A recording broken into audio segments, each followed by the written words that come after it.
Halo, selamat malam. Gimana hari ini? Semoga menyenangkan ya. Tapi, kalaupun hari ini kerasa berat, atau ada hal yang bikin kamu overthinking, gak apa-apa. Tenang. Malam ini, aku mau ajak kamu ngeliat dunia dari sudut pandang yang berbeda. Bukan dari bawah sini, tapi dari atas pohon yang rindang. Kita bakal nemenin seekor burung kecil yang lagi belajar percaya lagi sama dunia. Cerita ini ringan, cocok banget buat kamu yang lagi ngerasa cemas atau curigaan sama sesuatu. Yuk, cari posisi paling nyaman di kasurmu. Cek bahu kamu. Lemesin. Cek rahang kamu. Buka dikit, jangan dikunci. Cek pikiran kamu. Taruh dulu semuanya di nakas sebelah kasur. Tarik napas panjang. Hirup udara segar. Hembusin pelan dan rileks.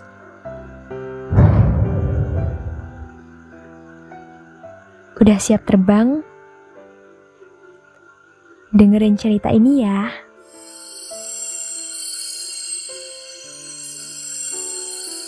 Kisah ini bermula saat matahari bahkan belum menampakkan wajahnya secara utuh. Langit di timur masih berwarna ungu pucat, diselimuti kabut tipis, sisa semalam. Di dahan sebuah pohon besar, seekor burung pipit jantan terbangun dari tidurnya. Namanya Miho. Tapi sebentar lagi, ia akan dipanggil Papa Ho. Miho meregangkan sayap kecilnya yang berwarna coklat keemasan. Krup, krup. Suara tulang-tulang kecilnya bersiap menyambut hari. Pagi ini, Papa Ho punya misi yang sangat penting. Ia harus menyelesaikan rumah barunya. Tanpa menunggu matahari meninggi, ia langsung melesat terbang. Hush. Sayap mungilnya membelah udara pagi yang dingin dan segar. Ia terbang rendah, menyisir padang rumput untuk mencari bahan bangunan terbaik. Matanya yang jeli memilah-milah. Ia tidak sembarangan mengambil ranting. Ia hanya mengambil rumput kering yang paling kuat, namun lentur. Ia mengambil serat daun yang paling halus. Bolak-balik ia terbang dari padang rumput menuju ke pucuk pohon mangga yang tinggi. Di sana, di persimpangan dahan yang kokoh, Papa Ho mulai menganyam. Paruh kecilnya bekerja dengan cekatan. Srek. Srek, srek. Ia menyelipkan ujung rumput, mengikatnya, memastikannya tidak goyah diterpa angin. Papa Ho bertekad membangun istana yang paling aman. Hatinya masih menyimpan luka lama, sebuah kenangan pahit masa kecil. Dulu, ia pernah kehilangan adiknya karena diambil oleh tangan manusia yang jahil. Rasa trauma itu membuatnya sangat selektif. Ia sengaja memilih pohon mangga di halaman sebuah rumah tua yang kosong. Pikirnya, di sini sepi. Tidak ada manusia. Keluargaku akan aman selamanya. Matahari mulai naik, menghangatkan bulu-bulu Papa Ho yang basah oleh embun. Menjelang siang, rasa lelah mulai menghampiri. Papa Ho memutuskan untuk istirahat sejenak. Ia terbang melipir ke pohon jambu biji di sebelah pohon mangga itu. Kakinya mencengkeram ranting pohon jambu yang bergoyang perlahan tertiup angin. Saat sedang merapikan bulu sayapnya, tiba-tiba kresek, kresek. Dari balik buah jambu yang ranum, menyembul sebuah kepala hijau yang gemuk. Itu adalah seekor ulat bulu yang sedang asyik makan siang. Si ulat kaget bukan main melihat ada burung di depannya. Matanya melotot, badannya langsung melengkung ketakutan, hendak masuk lagi ke dalam buah jambu.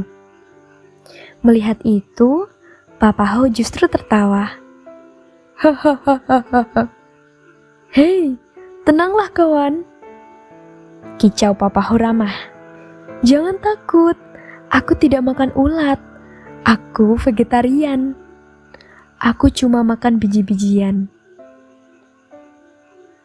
Si ulat berhenti bergerak. Ia melongok ragu. Benarkah? Tentu saja, jawab Papa Ho. Si ulat akhirnya berani keluar lagi. Tubuhnya menggeliat lucu. Geliat, geliat. Syukurlah, kata si ulat. Namaku Lu. Lagi pula, badanku sedang gatal-gatal karena mau ganti kulit. Kalau kamu makanku, nanti perutmu sakit. Papa Ho tersenyum. Aku Miho. Tapi, panggil saja Papa Ho. Karena sebentar lagi aku akan jadi ayah.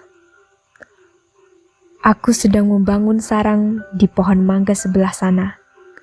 Jelas Papa Ho dengan bangga, menunjuk istana barunya dengan sayap. Mendengar itu, wajah Lu si ulat berubah serius. Tunggu, pohon mangga yang itu? Tanya Lu. Iya, kenapa? Bagus kan, rindang dan tinggi, jawab Papa Ho. Lu menggelengkan kepalanya yang bulat. Waduh, Papa Ho, sebaiknya jangan di sana. Memangnya kenapa? Kamu tidak tahu, rumah tua itu sudah tidak kosong lagi. Beberapa hari lalu, ada manusia yang datang bersih-bersih. Sepertinya akan ada yang pindah ke sana. Banyak hewan lain sudah pindah dari pohon mangga itu karena takut. Jelas Lu dengan nada peringatan. Jantung Papa Ho berdegup kencang. Ah, masa sih?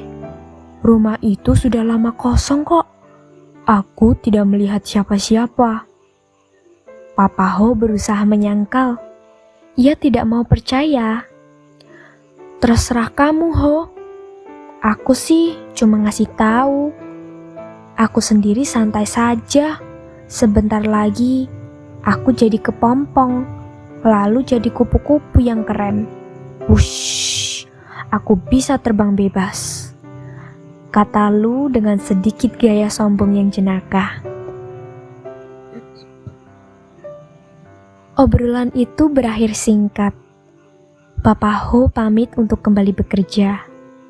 Namun, di dalam hatinya, perkataan Lu terus terngiang-ngiang.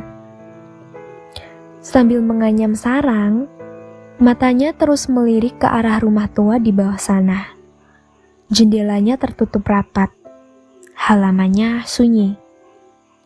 Hanya ada daun kering yang tersapu angin. Kresak, kresuk. Oh, Lu pasti salah lihat. Batin Papa Ho menghibur diri. Ia bimbang. Haruskah aku pindah? Tapi sarang ini sudah hampir jadi. Istriku tercinta, Mama Mace, sebentar lagi akan bertelur. Tidak ada waktu untuk mulai dari nol lagi di tempat lain. Papa Ho menatap anyaman rumput yang sudah rapi itu. Ia sudah mencurahkan seluruh tenaganya di sini. Akhirnya, ia memutuskan untuk bertahan. Ia berharap semoga manusia itu tidak pernah datang. Waktu bergulir dengan tenang. Hari berganti minggu. Sarang itu akhirnya selesai juga. Bentuknya bulat sempurna, hangat, dan terlindung di balik daun mangga yang lebar. Tak lama kemudian, Mama Mace meletakkan 3 butir telur kecil yang berbintik indah. Selama 2 minggu penuh, Papa Ho dan Mama Mace bergantian berjaga. Suasana di atas pohon itu begitu damai. Angin membuai sarang itu seperti ayunan bayi. Krit, krit, suara dahan yang bergoyang pelan. Hingga akhirnya, momen ajaib itu tiba. Krak, krak. Terdengar bunyi retakan halus dari cangkang telur. Satu persatu, kepala mungil yang masih basah dan gundul menyembul keluar. Cuit, cuit, cuit. Suara kehidupan baru memenuhi sarang itu. Mereka diberi nama Mif, Ami, dan Lee. Hati Papa Ho membuncah bahagia. Ia resmi menjadi ayah. Ia berjanji akan melindungi mereka dengan nyawanya. Namun, kebahagiaan itu terusik seminggu kemudian. Ramalan Lucy Ulat ternyata benar. Siang itu, ketenangan halaman rumah pecah oleh suara gemuruh mesin. Brum, brum. Sebuah truk besar berhenti di depan pagar. Pintu rumah tua itu terbuka, dan keluarlah mereka, manusia. Papa Ho yang sedang menyuapi anak-anaknya langsung tegang. Bulu kuduknya berdiri. Ia melihat orang-orang itu mengangkut barang-barang besar. Kursi, meja, lemari. Suara tawa dan obrolan manusia terdengar asing dan menakutkan bagi telinga burung pipit. Gawat, bisik Papa Ho pada istrinya. Kita terkepung. Manusia sudah menjajah wilayah kita. Sejak hari itu, Papa Ho menjadi sangat waspada. Setiap kali ia terbang mencari makan, ia melakukannya dengan cepat dan senyap, takut terlihat. Hari-hari berlalu dengan penuh kewaspadaan. Di rumah itu, ternyata ada seorang anak perempuan kecil. Rambutnya dikuncir 2, dan ia suka sekali bermain di bawah pohon mangga. Papa Ho selalu mengamati gadis kecil itu dari balik daun dengan tatapan curiga. Shh, jangan berisik anak-anak. Perintah Papa Ho saat anak-anaknya mulai berkicau lapar. Nanti dia dengar. Nanti dia mengambil kalian. Tapi anehnya, gadis kecil itu tidak pernah melempar batu. Ia juga tidak pernah mencoba memanjat pohon. Justru setiap sore, gadis kecil itu akan datang membawa piring kecil. Ia meletakkan piring itu di akar pohon mangga. Tak, tak, tak. Suara butiran beras merah yang dituang ke atas piring terdengar renyah. Di sebelahnya, ia menaruh mangkuk kecil berisi air bersih. Gadis itu mendongak ke atas, tersenyum manis ke arah dahan rimbun itu, lalu berkata pelan, "Makan yang banyak ya, burung kecil." Lalu, ia berlari masuk ke rumah, membiarkan para burung makan dengan tenang tanpa diganggu. Hingga suatu sore, langit berubah mendung gelap. Angin kencang mulai bertiup, menggoyangkan dahan-dahan pohon dengan kasar.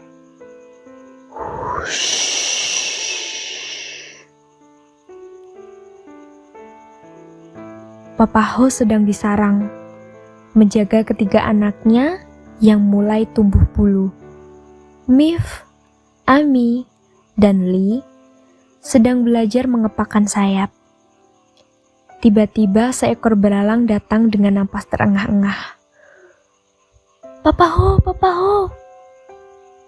Teriak belalang. Mama Mace, istrimu, dia celaka. Sayapnya tersangkut duri tanaman mawar di kebun belakang. Dia tidak bisa pulang. Jantung Papa Ho seakan berhenti. Hujan mulai turun rintik-rintik. Ia menatap anak-anaknya. Kalian diam di sini. Jangan kemana-mana. Papa harus menjemput Mama. Dengan panik, Papa Ho terbang menembus angin, meninggalkan sarang tanpa penjagaan. Ketiga anak burung itu ketakutan mendengar suara guntur. Tapi Lee, si bungsu yang paling aktif, justru penasaran. Ia ingin melihat kemana papanya pergi. Ia memanjat ke pinggir sarang. Jangan, Lee, nanti jatuh, cegah kakaknya Ami. Tapi angin sore itu bertiup terlalu kencang. Dahan pohon mangga terayun hebat. Kaki kecil Lee tergelincir dari bibir sarang. Cuit! Tubuh mungil itu melayang jatuh ke bawah. Sayapnya belum cukup kuat untuk terbang melawan angin. Lee jatuh menembus dedaunan dan mendarat di rumput tebal di bawah pohon. Buk! Di atas sarang, kakak-kakaknya menangis memanggil. Tapi suara mereka kalah oleh suara hujan yang mulai deras. Setengah jam kemudian, Papa Ho kembali. Ia memapah Mama Mace yang sayapnya terluka sedikit. Mereka basah kuyup. Begitu sampai di sarang, Papa Ho langsung menghitung anak-anaknya. 1, 2. Hanya ada 2. Di mana Lee? Tanya Papa Ho panik. Ami dan Mif menangis terseduh-seduh menunjuk ke bawah. Dunia Papa Ho runtuh untuk kesekian kalinya. Memori masa lalu tentang adiknya yang hilang diambil manusia langsung menghantam kepalanya. Tanpa mempedulikan hujan, Papa Ho langsung terjun ke bawah. Ia mengaduk-aduk rumput di bawah pohon. Nihil, Lee tidak ada di sana. Ia mencari di balik akar, di balik batu. Kosong. Papa Ho menangis dalam hujan. Anakku, maafkan Papa. Saat keputusasaan memuncak, telinganya menangkap suara samar. Cuit, cuit. Suara itu bukan dari tanah, tapi dari arah rumah manusia. Papa Ho terbang mendekati jendela kamar di lantai 1. Jendelanya tertutup kaca bening. Di dalamnya lampu menyala hangat. Papa Ho hinggap di bingkai jendela yang basah. Ia mengintip ke dalam dengan hati berdebar. Sementara pemandangan di dalam sana membuatnya terpaku. Di atas kasur yang empuk, duduklah gadis kecil itu. Dan di telapak tangannya ada Lee. Gadis kecil itu tidak mencengkram Lee. Tidak. Ia justru sedang memegang pipet kecil. ia meneteskan air hangat ke paruh Lee. Lalu, ia mengambil kain lembut dan mengeringkan bulu Lee yang basah kuyup dengan sangat hati-hati. Wajah gadis kecil itu terlihat cemas sekaligus sayang. Ia meniup pelan bulu Lee agar cepat kering.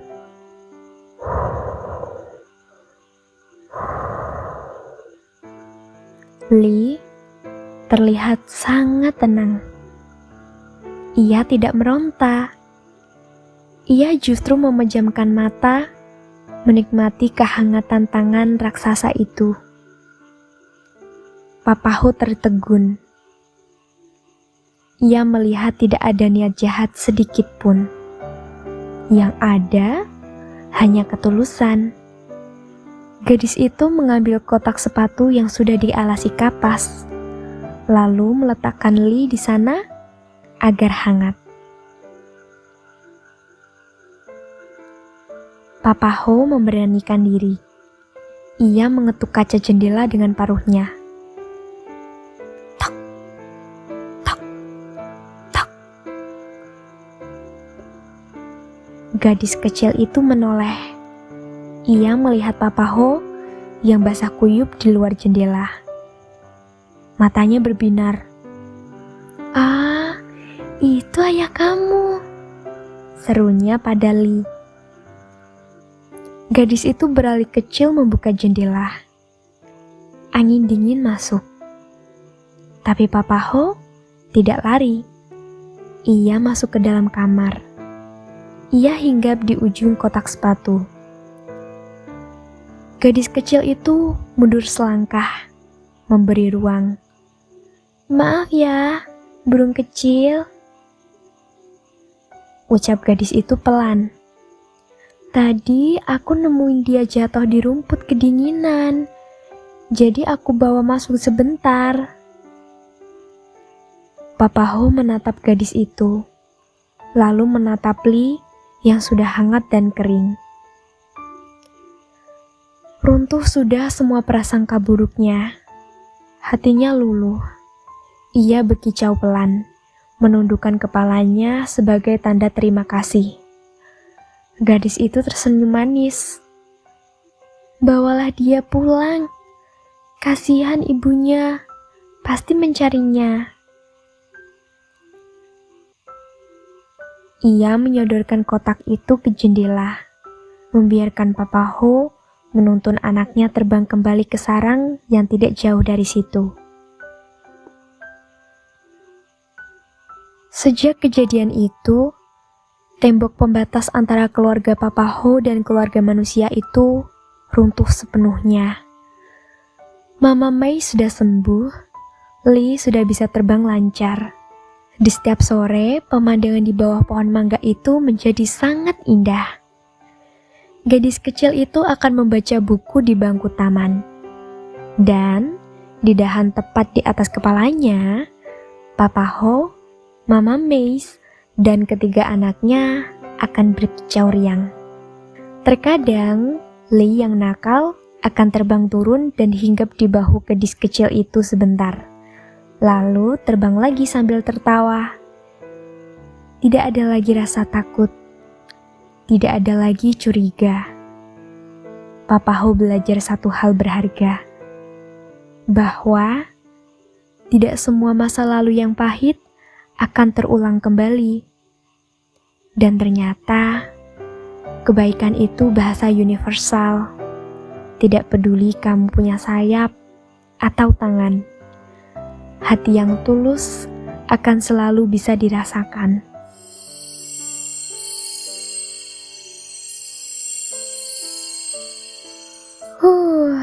Lega banget rasanya. Lihat Papa Ho akhirnya bisa nemuin kedamaian, dan lihat si kecil Lee akhirnya selamat.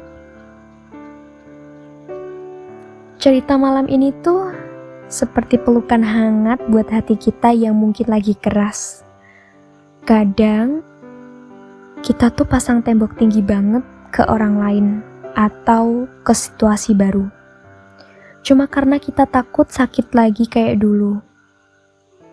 Wajar kok, itu cara kamu ngelindungin diri. Tapi, Papa Ho ngajarin kita, kalau kadang kita perlu buka jendela sedikit, biar kita bisa lihat kalau di luar sana masih banyak tangan baik yang siap nolong kita saat kita jatuh. Malam ini, kamu aman. Gak perlu siaga terus-terusan. Turunin penjagaan kamu. Bayangin, kamu lagi ada di dalam kamar hangat gadis kecil tadi, atau lagi duduk santai di bawah pohon mangga yang teduh. Badanmu udah berat banget. Pikiranmu udah tenang. Rileks, santai. Tarik napas panjang. Lepaskan.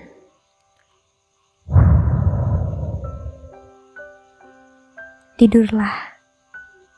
Mimpi indah. Selamat malam.